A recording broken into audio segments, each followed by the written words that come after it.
Hello and welcome back to Curiosity Lounge. The warp bubble. What is the warp bubble and how will the James Webb Space Telescope help discover it? In this video, we will dive into how the JWST's insane warp bubble discovery will change everything. Before we continue, hit that red subscribe button so that you never miss out on any of our videos.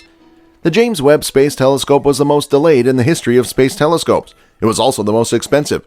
However, these two attributes have only increased expectations for the observation station. It will uncover many of the universe's secrets, but one of the discoveries stands out because it changes everything. The JWST is an amazing and novel piece of engineering. It required lots of ingenuity during the design, fabrication, assembling, and most importantly, launch process.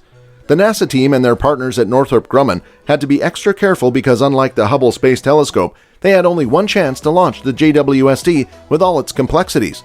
If anything went wrong, it meant the mission would fail. The loss of tens of billions of dollars in countless working hours. Everything just had to work perfectly because, due to its location in space, there is nothing NASA can do after sending it off.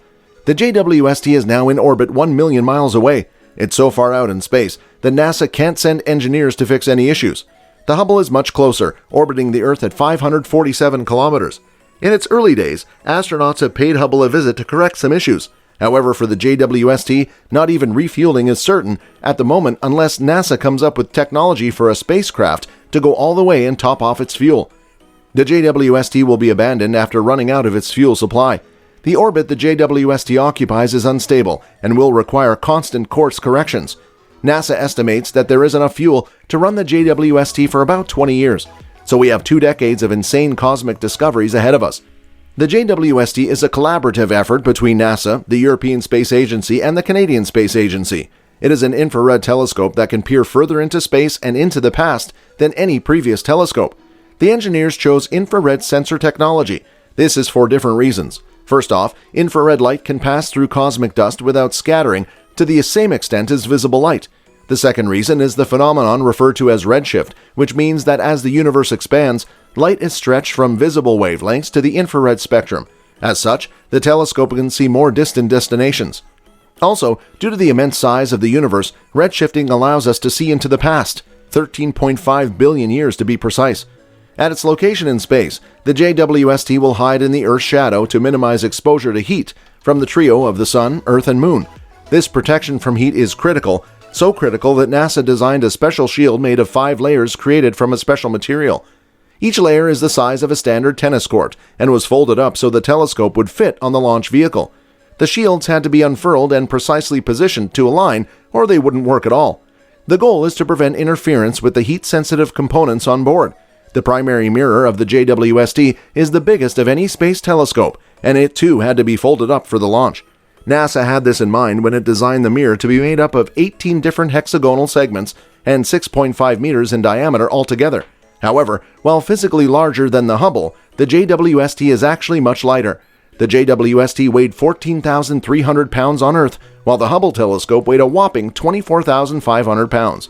The observatory's near-infrared spectrograph instrument has finished initial checkout, and its 3 key mechanisms have successfully been characterized. The instrument will allow Webb to study the fingerprint of light of up to 100 galaxies at a time. This gives scientists crucial information about mass temperature and chemical composition at. The JWST is not yet operating at full capacity, but when it does, that is when all the fun begins. Apart from looking back in time to see when the stars were newly formed, the observation station will help us hunt for exoplanets. This is a very difficult process with the currently available instruments. Exoplanets are planets outside of our solar system. They are so far away that capturing an image of them is extremely hard. In addition to studying planets outside our solar system, the JWST will be able to observe our home planetary system. Its high sensitivity will enable the identification and characterization of comets and other icy bodies in the solar system's outermost regions. These objects are largely unchanged since their formation and may contain clues to the origins of Earth, particularly the source of its water, which may be the result of bombardment by such bodies early in its lifetime. However, few discoveries made by the JWST will come close to the warp bubble because it is going to change everything. Warp bubbles are a pretty complicated subject that require a lot of mathematical knowledge for a detailed understanding. However, we will make do with a basic definition. A warp bubble is a bit of space that is contracted in the front and expanded in the back. The contraction and expansion theoretically pushes the bubble and its contents forward at speeds surpassing the speed of light. without ever violating the laws of physics, because when you travel using a warp bubble, you are actually not technically traveling faster than light, you are only surfing a bubble of condensed space. That's all for today. I hope you liked the video. If you did, make sure to hit that like button and subscribe to the channel so that you never miss any amazing video from us.